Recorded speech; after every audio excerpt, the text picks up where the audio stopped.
Segundo ano, bom dia. Como estão? Espero que estejam bem. Eu vou conversar com vocês um pouco sobre o conteúdo do PET 5. Vou esclarecer alguns tópicos aqui que eu achei que são mais complexos, para que vocês consigam realizar com aproveitamento as atividades que estão propostas no PET 5 de Biologia.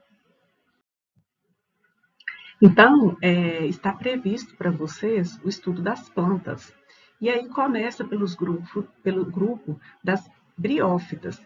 Lembrando que as plantas, né, são organizadas em 4 grandes grupos: as briófitas, as pteridófitas, as gimnospermas e as angiospermas. Então, mas inicialmente nós vamos falar sobre as briófitas.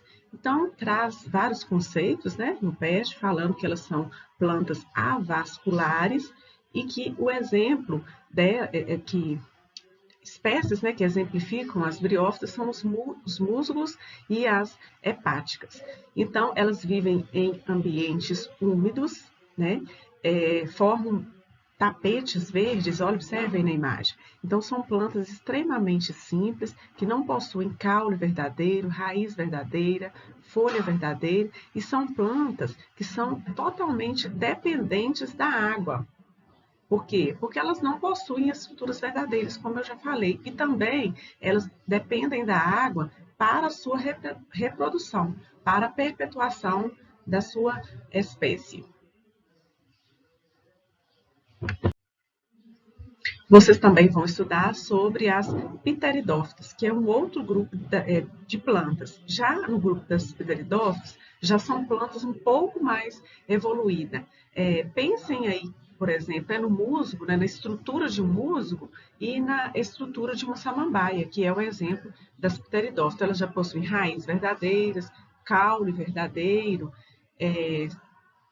já possuem todas as estruturas de forma mais complexa, mas elas possuem características que são comuns às briófitas, que é a dependência da água. Então, elas são dependentes da água por causa da reprodução. Então, elas só reproduzem no meio aquático, né? Tem que ter água para que o gameta masculino consiga nadar e chegar até o gameta feminino para que ocorra a fecundação.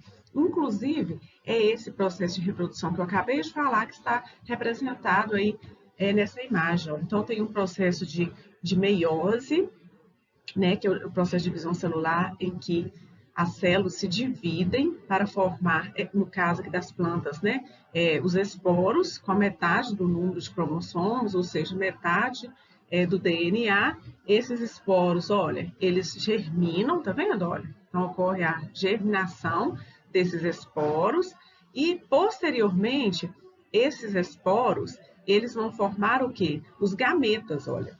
Então, observem aqui que forma, né?